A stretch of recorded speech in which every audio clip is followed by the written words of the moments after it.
शुभागमन शुभागमन हुआ गुरु का शुभागमन। सुस्वागतम सुस्वागतम भक्त कहे गुरु सुस्वागतम। बड़े भाग्य से बड़े पुण्य से मिला गुरु का चातुर्मास। बड़े भाग्य से बड़े पुण्य से मिला गुरु का चातुर्मास। वर्षा योग में धर्म की वर्षा रचेगी एक स्वर्णिम इतिहास। ज्ञान की गंगा बहाते चलो, ज्ञान का दिया जला दो गुरु, ज्ञान का दिया जला दो प्रभु। आज मेरे अंतर मन में, आज मेरे अंतर ती है मेरी कुंडली। क्या कहता मेरा हाथ, क्या कहती है मेरी कुंडली, क्या कहता किसी की।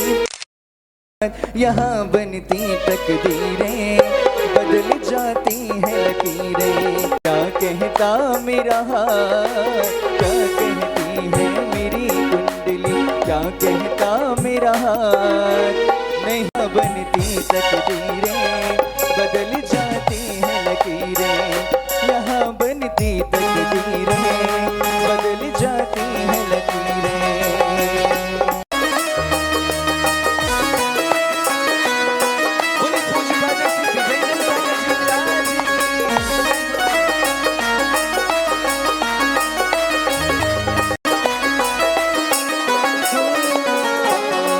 नहीं भाग्य भरोसे बैठा, मेरे गुरु पे है मेरा भरोसा। हो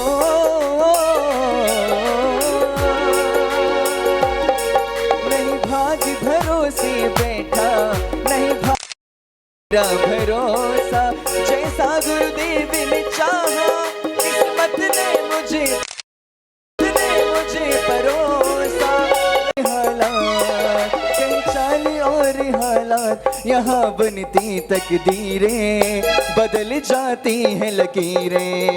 यहाँ बनती तकदीरें बदल जाती हैं लकीरें। गल देशना से हम सभी श्रावक श्राविकाओं को धर्मोपदेश देकर कृतार्थ करें। नमोस्तु भगवान। नमोस्तु। सभी लोग हाथ जोड़े पंच परमेश्वरी भगवान का स्मरण करेंगे। ओम नमो अरिहंतार्डम,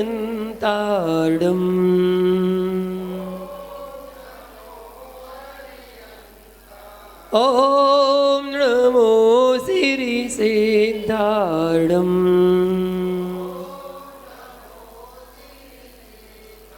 ओम नमो आयर्यार्डम, ओम नमो वज्रायार्डम, ओम नमो लोये सौवे साहूणम। जय बोलो अनंतानंद सिद्ध परमेश्वरी भगवान की, मूल नायक श्री शांतिनाथ भगवान की, श्रांसनाथ भगवान की, विश्ववंदनीय महावीर भगवान की, परम पूज गुरुदेव गणाचार्य श्री विराग सागर जी महामुनि राज की, चर्या सुरुण्याचार्य श्री विशुद्ध सागर जी महामुनि राज की, अकंपनाचारादि 700 मुनिराजों की, विष्णु कुमार मुनिराज की।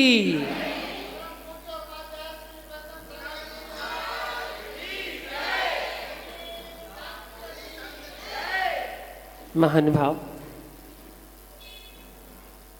आज रक्षाबंधन का महापर्व है, जिसको हमारे यहाँ जैनागम में वात्सल्य पर्व के नाम से जाना जाता है। हमारा देश त्योहारों का देश है। जितने त्योहार हमारे देश में आते हैं उतने दुनिया के किसी देश में नहीं आते हैं। इसलिए हमारा देश त्योहारों का देश कहलाता है। उसमें भी एक बात देखने की है, चातुर्मास के 4 महीने का जो समय होता है, वो चातुर्मास के बीच में जितने त्योहार आते हैं उतने आने वाले 8 महीने में नहीं आते। 4 महीने में गुरु पूर्णिमा का त्यौहार आता है, वीर शासन जयंती आती है, मुकुट सप्तमी आती है, रोड तीज आती है, सुहाग दशमी आती है, रक्षाबंधन का पर्व आता है, 10 लक्षण पर्व आते हैं, सुगंध दशमी आती है, अनंत चतुर्दशी आती है, जन्माष्टमी भी आती है, गणेश चतुर्थी भी आती है, नवरात्रि भी आती है, दशहरा भी आता है, धनतेरस भी आता है और दीपावली का त्यौहार भी आता है। 4 महीने में ये सारे के सारे त्यौहार एक साथ इन 4 महीने में आते हैं।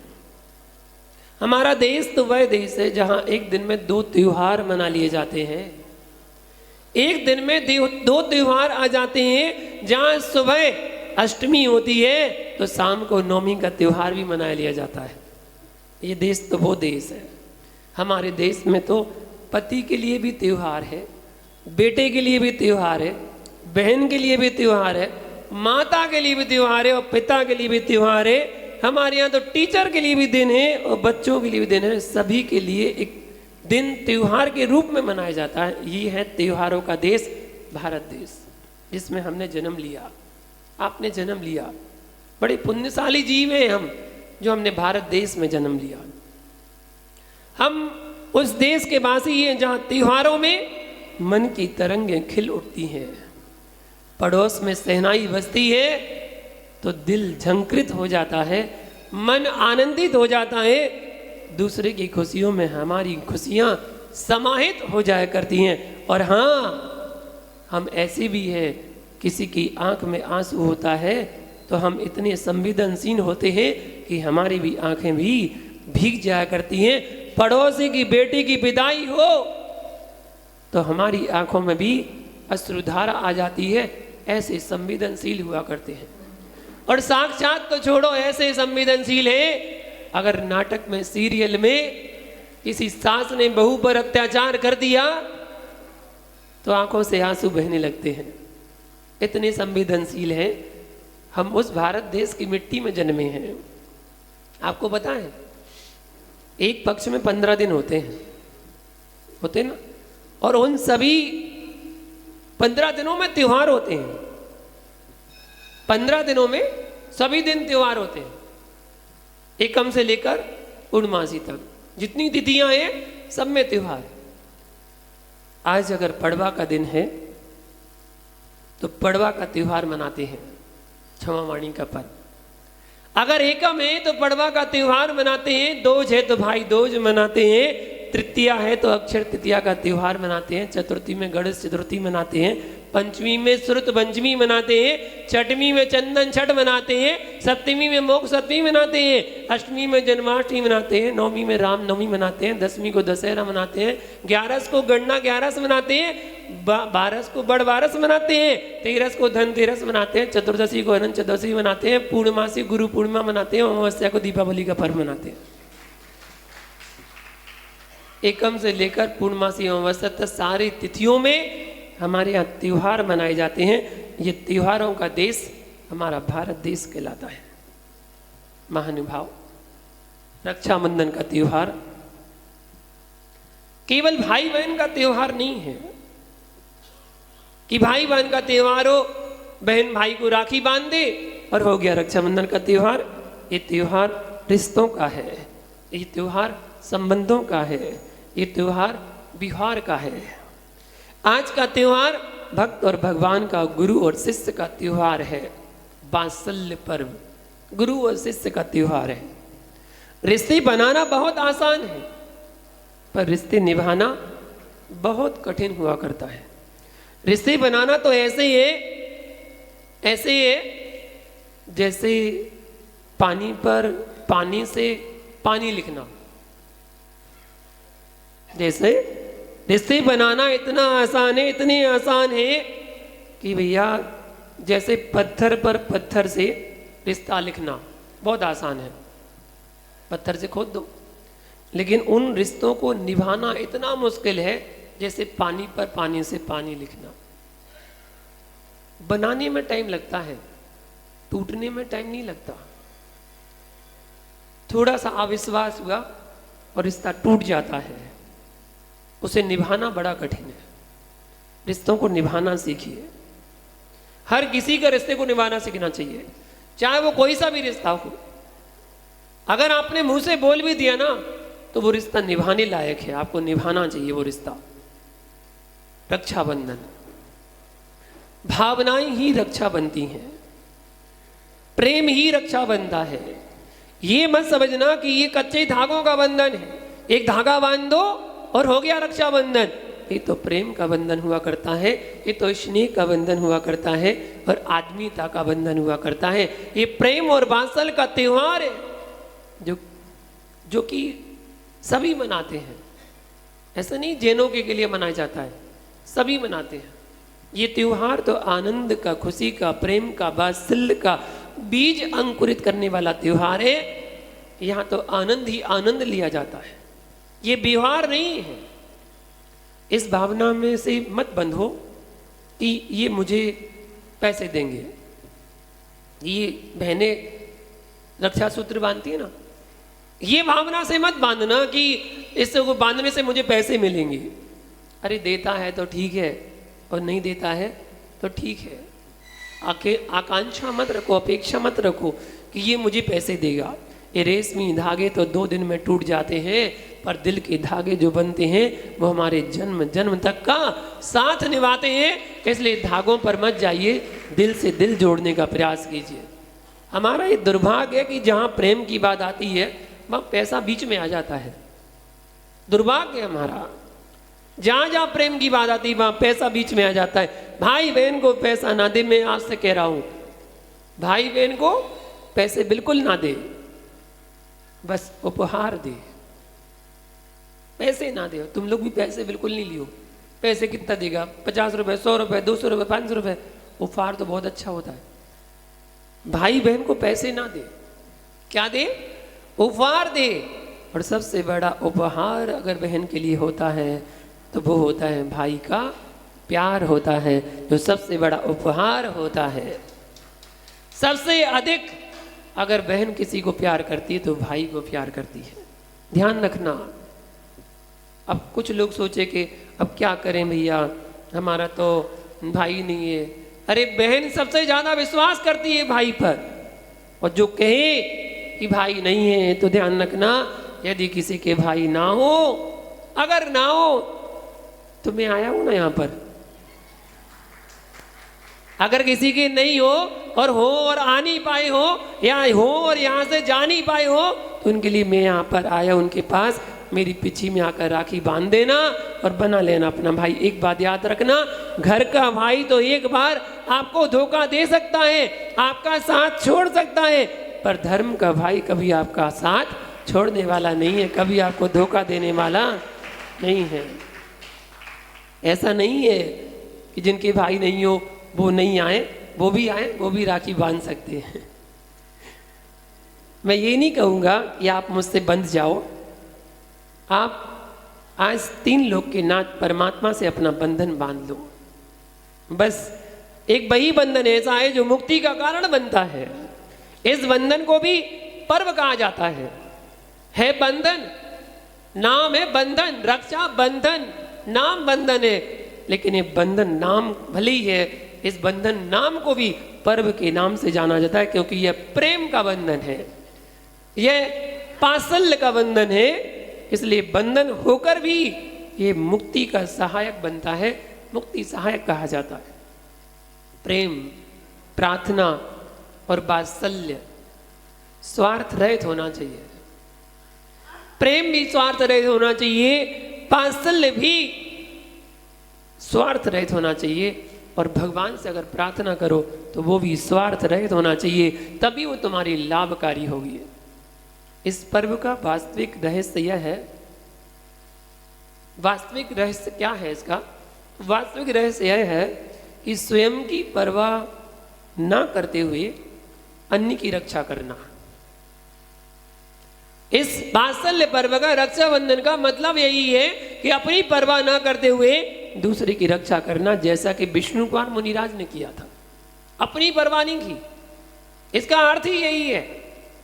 अब लोगों ने इसको कालांतर में गलत अर्थ में लगा के केवल सीमित कर दिया भाई बहन तक, भाई बहन ही रक्षा सूत्र बांधे बस, और कोई नहीं। रक्षा तो कोई भी किसी की कर सकता है, जैसे विष्णु को वंदन नहीं की थी, शुरुआत तो वहीं से हुई थी।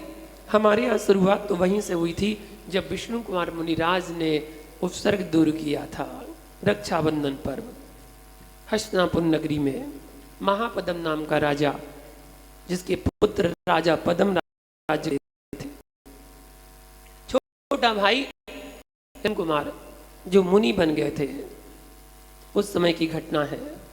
उज्जैनी नगरी, उज्जैनी नगरी राजा श्री वर्मा और श्रीमती पत्नी राज्य करते थे, और उनके मंत्री बलि, नमोची, बृहस्पति और प्रहलाद, ये 4 मंत्री जिनके राज्य में थे। नगर में राज्य करते थे। वहां पर मुनियों का आगमन हुआ, कंपनाचार मुनियों का आगमन हुआ। सभी नगरवासी वहां पर जा रहे थे, सब जा रहे थे। राजा ने पूछा क्या हो रहा है, कहाँ जा रहे हैं सब नगरवासी? बोले उद्यान में 700 मुनिराजों का संग आया। राजा ने कहा हम भी चलेंगे। राजा भी जाने को तैयार हुआ। इतने में मंत्री पहले पहुंचे, और मंत्रियों ने पहले खूब रोका, मत जाइए, क्या करेंगे वहां, उनको कुछ नहीं आता, कुछ नहीं आता उनको। बहुत समझाया, लेकिन राजा ने कहा नहीं, मुनिराज आए, दर्शन करने जाएंगे। यहाँ अकम्बनाचार मुनिराज को ज्ञान हुआ, और उन्होंने सारे मुनिराजों को बुलाकर बोल दिया सबको मौन लेना है। इस राजा का जो मंत्री आ रहे हैं वो धर्म विद्वेषी है, इसलिए सबको मौन लेना, किसी को बात नहीं करनी है। सब मौन लेकर बैठ गए। राजा दर्शन करने आया, दर्शन करके जैसे ही पहुंचा किसी ने कुछ नहीं बोला, सब मौन लेकर। मंत्रियों ने बहुत अपशब्द बोले। तो देखा राजा, मैंने कहा था ना ये सब गूंगे होते हैं, जैन साधुओं को कुछ नहीं आता, अपशब्द बोले। लेकिन राजा कुछ नहीं बोल पाए और चुपचाप वहां से दर्शन करके वापस आ रहे थे। जब वापस आ रहे थे तो रास्ते में सुरत सागर नाम के मुनिराज मिल गए। सुरत सागर मुनिराज जो आहार करने में आने में थोड़ा सा विलंब हो गया, उन्हें नहीं ज्ञात था कि आचार्य ने क्या आज्ञा दी है। वो आ रहे थे सामने से, मंत्रियों ने देखा, बोले देखो वो चला आ रहा, खा पी के आहार करके आ रहे थे। तो राजा ने बोला ऐसे नहीं बोलते, बोले पूछ लो उनसे, अगर कुछ आता हो तो बात कर लो। बात करने के लिए, शास्त्रार्थ करने के लिए उन्होंने उकसाया। आचार्य मुनिराज सुरत सागर जी ने शास्त्रार्थ कर दिया। तो शास्त्रार्थ किया तो चारों मंत्रियों को शास्त्रार्थ में पराजित कर दिया। चारों मंत्री पराजित हुए, धर्म की विजय हुई। वो सुरत सागर मुनिराज इस घटना को करते हुए अपने आचार्य के पास आए। अपमानित होकर वो चारों मंत्री राजा के साथ चले गए। यहाँ पर आके सुरत सागर मुनिराज ने आचार्य अकम्पन को सारा वृत्तांत सुनाया कि ऐसा ऐसा हुआ। बोले ओहो, ये तुमने क्या किया, क्या हुआ भगवान, हमसे क्या गलती हो गई? अरे उनसे नहीं बात करना था, अब तुम्हारी वजह से पूरे संघ पर उपसर्ग आएगा। क्या करें भगवान, इसका प्रायश्चित हमें उसी स्थान पर जाओ, उसी जगह पर जाओ जहां पर शास्त्रार्थ हुआ था, और कायसर मुद्रा में पूरी रात वहीं पर साधना करना है। प्रायश्चित दिया। वो सुरत सागर मुनिराज उसी स्थान पर पहुंचे जहां पर शास्त्रार्थ हुआ था।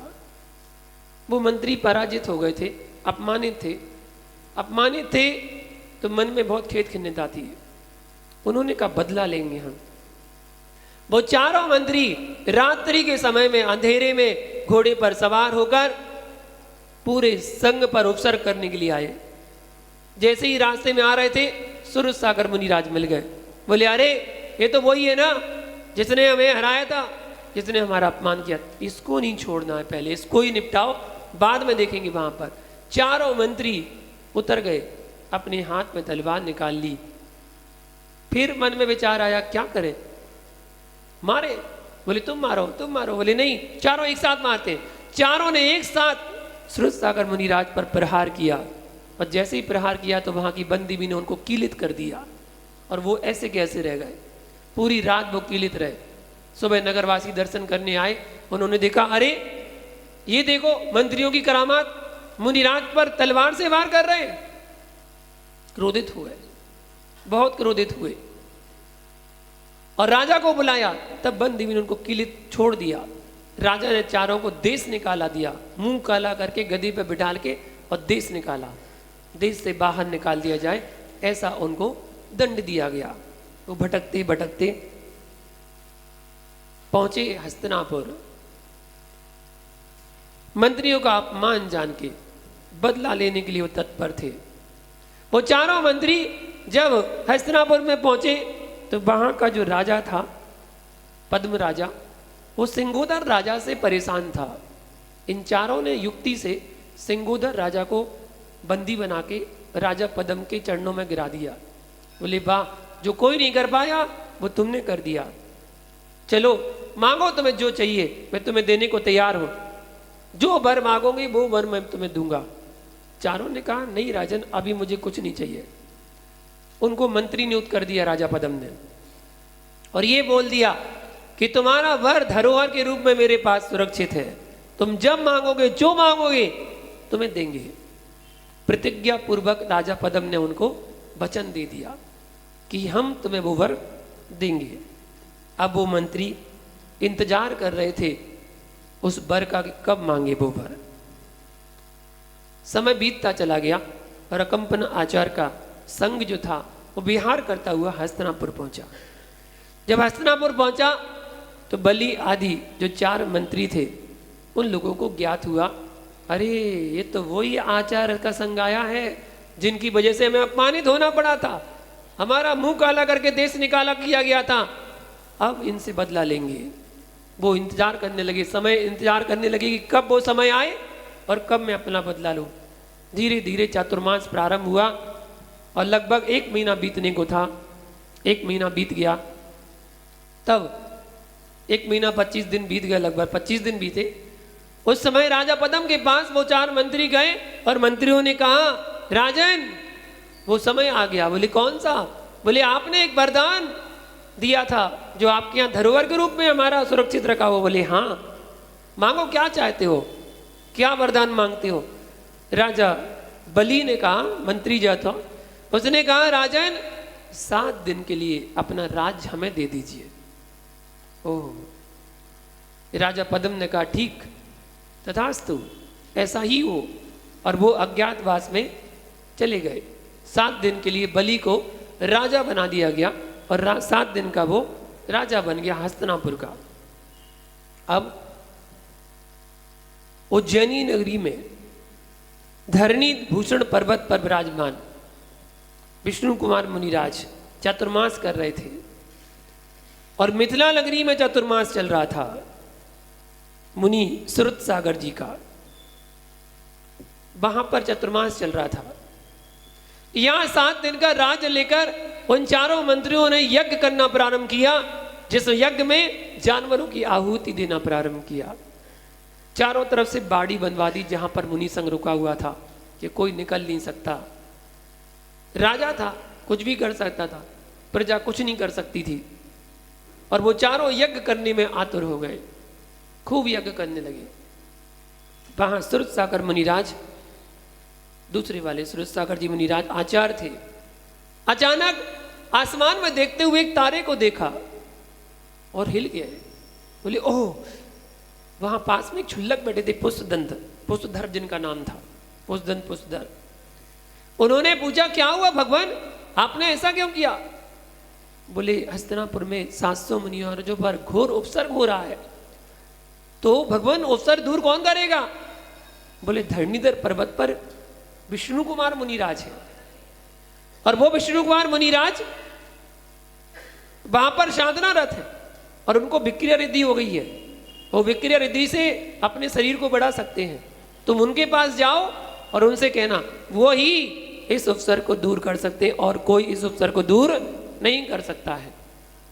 तब पुष्पदंत क्षुल्लक जी विद्याधर थे, पहुंच गए विष्णु कुमार मुनिराज के पास, सारा वृत्तांत सुनाया। उन्होंने बताया कि ऐसा है, उपसर्ग आप ही दूर कर सकते हैं। हम कैसे? बोले आपको विक्रिया रिद्धि हो गई है। उन्होंने अपनी परीक्षा करने के लिए अपना हाथ बढ़ाया और हाथ बढ़ता चला गया, बढ़ता चला गया। तब उन्हें ज्ञात हुआ कि मुझे रिद्धि हो गई है। यही अंतर होता है, सिद्धि की जाती है और रिद्धि हो जाती है।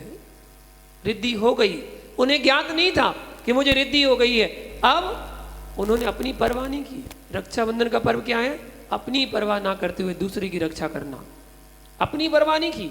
और दो प्रमाण मिलते हैं, एक प्रमाण मिलता है मुनि अवस्था में गए, और एक प्रमाण मिलता है कि उन्होंने अपना भेष छोड़ा और भेष छोड़कर 52 अंगुल के ब्राह्मण का भेष बनाया और पहुंच गए बलि राजा के पास, जहां पर यज्ञ चल रहा था वहां पर पहुंच गए। पर घोर उपसर्ग हो रहा है और तुम यहां बैठे हुए हो। मैं बंधा हुआ हूं मुनिवर, मैं अपने वचन बद्धू। कैसा वचन? कौन सा वचन? उन्होंने बताया मैंने 7 दिन के लिए अपना राज्य बलि को दिया है और मैं वचनबद्ध हूं, मैं कुछ नहीं कर सकता। तब वो मुनिराज विष्णु कुमार 52 अंगुल का भेष बनाकर पहुंचे राजा बलि के पास। कहते हैं उनके यहाँ कि 52 अंगुल का ब्राह्मण यदि यज्ञ में आ जाए तो यज्ञ सफल हो जाता है, इसलिए वो 52 अंगुल का ब्राह्मण का भेष बनाकर वहां पर पहुंचे। और भेष बनाकर पहुंचे तो बलि ने देखा, अरे अब तो मेरा यज्ञ सफल हो गया, अब तो मेरा कार्य सफल हो गया। विप्र, मांगो क्या चाहते हो, जो मांगोगे वो मिलेगा। आज तुम जो मांगोगे वो मिलेगा, राज भी मांगोगे तो राज्य मिल जाएगा। लेकिन वो 52 अंगुल के ब्राह्मण वो कहते हैं, राजन मुझे और कुछ नहीं चाहिए। बोले क्या चाहिए? बोले बस मात्र 3 पग जमीन चाहिए, 3 पग जमीन। बोले जितने छोटे आप हो उतनी छोटी आपकी मांग है, बस इतना सा मांग रहे हो, और मांग लो जो मांगना हो। अगर 3 गांव भी मांगोगे ना तो 3 गांव की जमीन दे दूंगा। नहीं नहीं, बस 3 पग जमीन चाहिए। बोले दी, ऐसे नहीं। बोले प्रतिज्ञा करो, राजन हो, प्रतिज्ञा करो। कमंडल के पानी से प्रतिज्ञा कराते हुए प्रतिज्ञा कराई कि 3 पग। बोले मेरे 3 पग, मेरे 3 पग जमीन आपने मुझे दी। बोले हाँ, जहां की तुम्हें 3 पग जमीन मांगनी हो वहां की नाप लो, तुम्हारे लिए हमने दी। बस इतना उन्होंने किया तो वो ब्राह्मण जो 52 अंगुल के ब्राह्मण थे वो अपना विक्रिया से रूप बनाना प्रारंभ करते हैं, और इतना बड़ा रूप बनाते हैं कि एक पग रखते हैं सुमेरु पर्वत पर और दूसरा पग रखते हैं मानुसोत्तर पर्वत पर। 2.5 दीप पूरा नप गया, 2.5 दीप पूरा का पूरा नप गया। बोले अब क्या करूं, तीसरा पग कहां रखूं, कोई जगह नहीं बची। तुम जहां पर खड़े हो अब वो भी जमीन हमारी है। वो पग वहां पर रखने लगे। बलि ने क्षमा याचना की, गिरे हुए पैरों पर, और क्षमा याचना करके बोले माफ करें भगवान, माफ करें, मुझे क्षमा करें, मुझसे बहुत बड़ी गलती हो गई। तब जाके उपसर्ग दूर हुआ, वो पूरी जमीन उनकी हुई।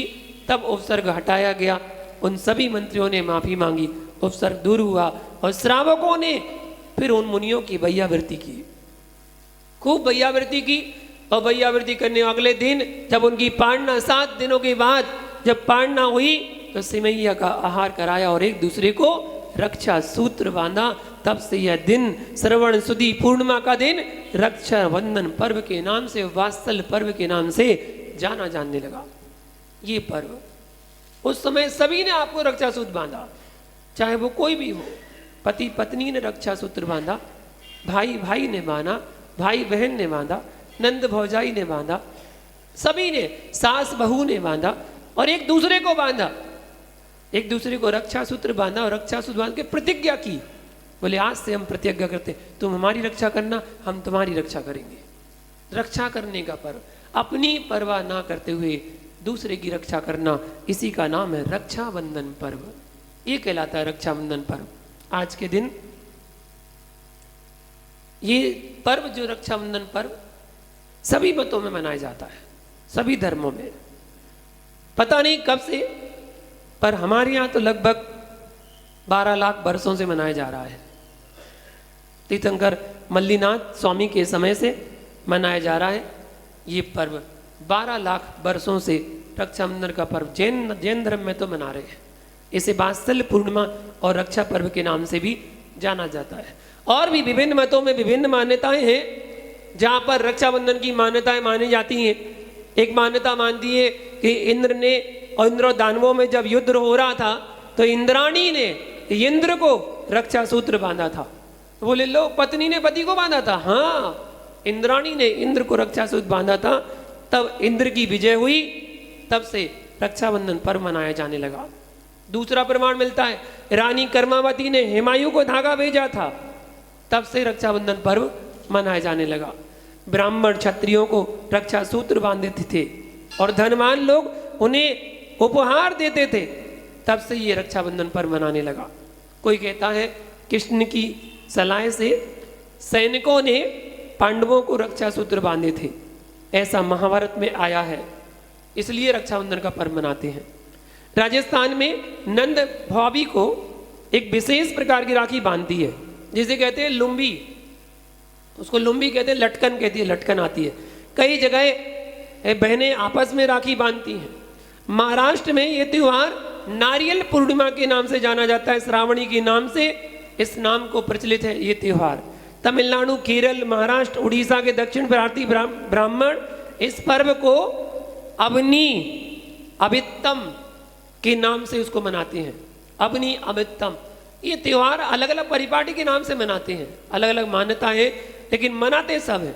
रविन्द्रनाथ टैगोर ने कहा था राखी केवल भाई बहन का त्योहार नहीं है, अपितु ये तो इंसानियत का पर्व है, भाईचारे का पर्व है। और प्रमाण मिलता है द्रौपदी ने कृष्ण को रक्षा सूत्र बांधा था, तब से बोले रक्षाबंधन पर्व मनाने लगे। जहाँ जातीय और धार्मिक भेदभाव भूलकर हर कोई एक दूसरे की रक्षा करने का हेतु वचन लेता है, वचनबद्ध होता है और रक्षा सूत्र बांधता है, वो कहलाता है रक्षाबंधन पर्व।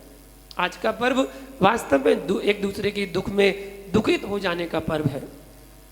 अपनी पीड़ा से सभी कराए उठते हैं, लेकिन जो दूसरे की पीड़ा को देखकर कराए उठे वह धरती पर देवता कहलाता है। रक्षाबंधन का अर्थ है जो किसी से जोड़ दे। यह पर्व हमें संस्कृति से, इतिहास से और कभी धार्मिक और सामाजिक परंपराओं से जोड़ता है। ये पर्व वो कहलाता है। रक्षाबंधन का पर्व पर्व ही नहीं, इसको महापर्व के नाम से जाना जाता है। रक्षाबंधन का पर्व मात्र मिष्ठान खाने का पर्व नहीं है। रक्षाबंधन का पर्व मात्र कलाई में राखी बांधने का पर्व नहीं है। रक्षाबंधन का पर्व कायरों का नहीं, रक्षाबंधन का पर्व तो वीरों का त्योहार कहलाता है। रक्षाबंधन का पर्व धर्म और समाज की रक्षा का पर्व कहलाता है। यह रेशम के धागों के सूत्र का पर्व नहीं है, केवल एक धागा बांध दिया बोले हो गया पर्व। आपस में स्नेह होना चाहिए, आपस में दिल से दिल जुड़ना चाहिए, प्रेम जुड़ना चाहिए, उन धागों में आत्मीयता होना चाहिए। धागा बंधने के साथ साथ आत्मीयता भी हो, स्नेह का बंधन जुड़ जाए, इससे बड़ी मजबूती और किसी धागे में नहीं होती है। कच्चा धागा तो टूट सकता है, धागा होगा टूट जाएगा, लेकिन जो स्नेह का बंधन बांधा है वो कभी टूटता नहीं है। इस धागे को धागा मत समझना, ये तो रक्षा सूत्र कहलाता है। बहन जब भाई को रक्षा सूत्र बांधती है तो सब जगह अलग अलग परंपरा होगी। हमारे यहाँ भी जब रक्षा सूत्र बांधा जाता था तो भावना भाती है। जब रक्षा सूत्र बांधा जाता है तो सबसे पहले तिलक करती है, और तिलक का क्या मतलब है? भाई से कहती है सदा विजयी रहो। तिलक लगाकर यही भावना आती है, सदा विजयी रहो। उस तिलक पर चावल भी लगाती है। चावल का दूसरा नाम है अक्षत।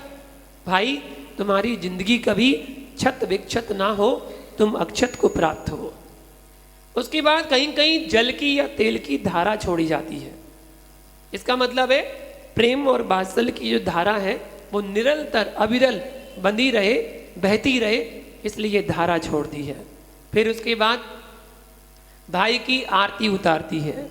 आरती जहाँ प्रेम की रति उमड़ पड़े उसका नाम कहलाता है आरती। मीठा खिलाती है, मीठा खिलाती है, सदा मीठे रहना, खुश रहना, ऐसा अपने भाई के लिए आशीर्वाद देती है। रक्षा सूत्र बांधती है, ये बंधन सदा बंधा रहे। तुम्हारा और हमारा जो रक्षा सूत्र बांधकर ये बंधन बांधा है, ये हमेशा हमेशा के लिए बंधा रहे, ऐसी मंगल भावना भाती है। और फिर एक श्रीफल भी देती है। श्रीफल देती है, कहती है, भावना भाती है, भाई ये ऊपर से भली कठोर हो लेकिन अंदर से मुलायम होता है, ऐसे ही तुम भी भली ऊपर से कठोर हो लेकिन अंदर से हमेशा मुलायम बने रहना। ये रक्षाबंधन का त्योहार राखी बांधकर ऐसी भावना एक बहन भाई के प्रति भाती है। आप भी ऐसे ही बांधना। ऐसे आप भी भावना भाना कि ऐसे इस बार का रक्षाबंधन कुछ हटके मनाया जाए। रिश्ते बनाना बहुत आसान है, लेकिन निभाना बहुत कठिन है। पाश्चात्य देश में आपको पता केवल 2 रिश्ते मिलते हैं। कौन से? अंकल और आंटी।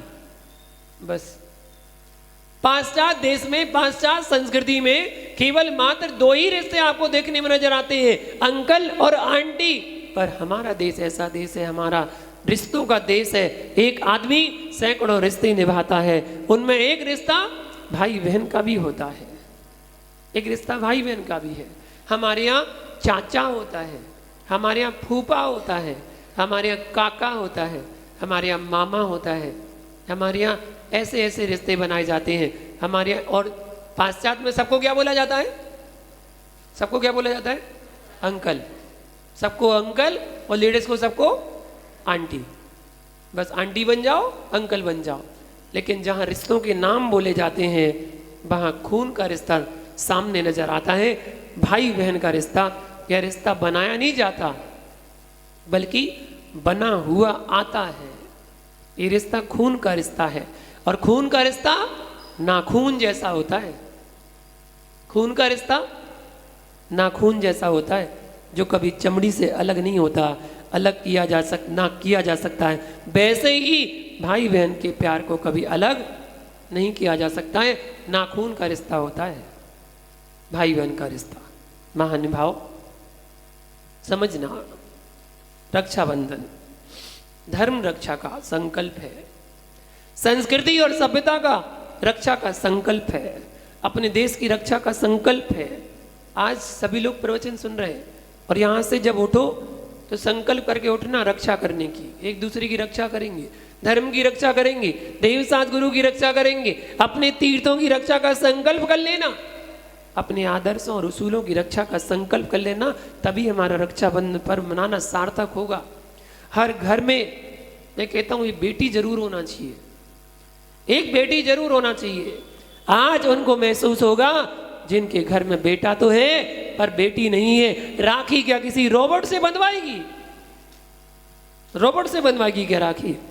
ये धागा नहीं है, ये कच्चे धागे के भीतर हमारी भावनाएं समाहित है, हमारी संवेदनाएं समाहित है। ये हमारे प्रेम को प्रदर्शित करने का एक तरीका है। जहां श्रावक अपने कर्तव्यों को छोड़ता है, तब मुनियों को उनके कर्तव्यों को याद दिलाना पड़ती है, उन्हें उनके कर्तव्यों का बोध कराना पड़ता है। जैसे विष्णुकुमार मुनिराज ने श्रावक के कर्तव्यों का बोध कराया था।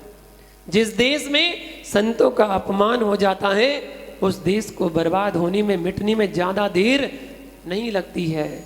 आज जिनसे आपकी बरसों से दुश्मनी हो, बरसों से कटुताएं हो, बरसों से जिससे बेमनस्ताएं हो, उनके पास जाना और कहना, भाई मैं रिश्तों का, संबंधों का धागा लेकर आया हूं तुम्हें बांधने के लिए। तुम मुझे वो धागा बांधो, मैं तुम्हें वो धागा बांधता हूं, और सारी दुश्मनी को भुलाकर आज प्रेम और वात्सल्य का एक कदम आगे बढ़ाता हूं। ऐसा धागा बंधवा लेना। आज मेरी बात मानकर देखो, आपको भी लगेगा पहली बार रक्षाबंधन पर्व सही तरीके से मनाया है। रहते हो दिलों में, दीवार किस लिए? रहते हो दिलों में, दीवार किस लिए? छोटी सी जिंदगी है, फिर तकरार किस लिए? मिटा दो सारी तकरार और जाकर रक्षा सूत्र बंधवा लेना। जाति पाति के बंधन को गिराओ और रक्षा के प्रेम के सूत्र में बन जाओ।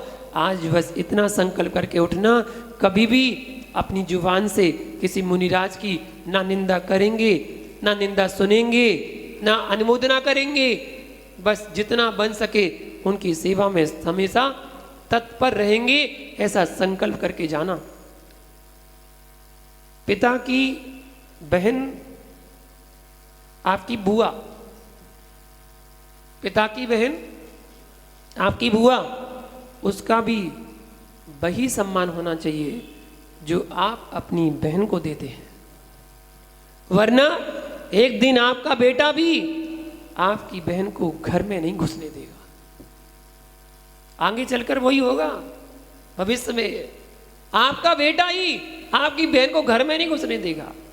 इसलिए आज आपके पिता की अगर बहन आई है तो वही सम्मान देना जो आप अपनी बहन को देते हैं। इतना सा ध्यान रखना, वो भी आपकी बहन है, आप उसका सम्मान करें। और आज का ये पर्व रक्षाबंधन पर्व, साथ में आज एक और ऑफर श्रेयांसनाथ भगवान का, कौन सा? मोक्ष कल्याणक अवसर। कब हुआ मोक्ष? 100 सागर 2000 करोड़ 65,84,000 वर्ष पूर्व श्रेयांसनाथ भगवान का मोक्ष हुआ था।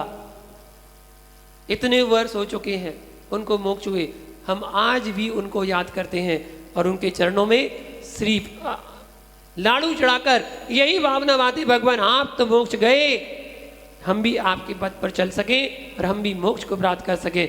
ऐसी मंगल भावना के साथ आज का लाड़ू चढ़ाएं। रक्षाबंधन पर्व उन 700 मुनिराजों को याद करने का पर्व, अकंपनाचार्य आदि मुनि 700 मुनिराज और विष्णुगुण मुनिराज, उनकी स्मृति में यहाँ पर 700 अर्घ चढ़ाकर एक विधान, रक्षाबंधन विधान रखा गया है। तो सभी लोग उसमें विधान को करके और फिर अपने घर का त्योहार मनाएंगे।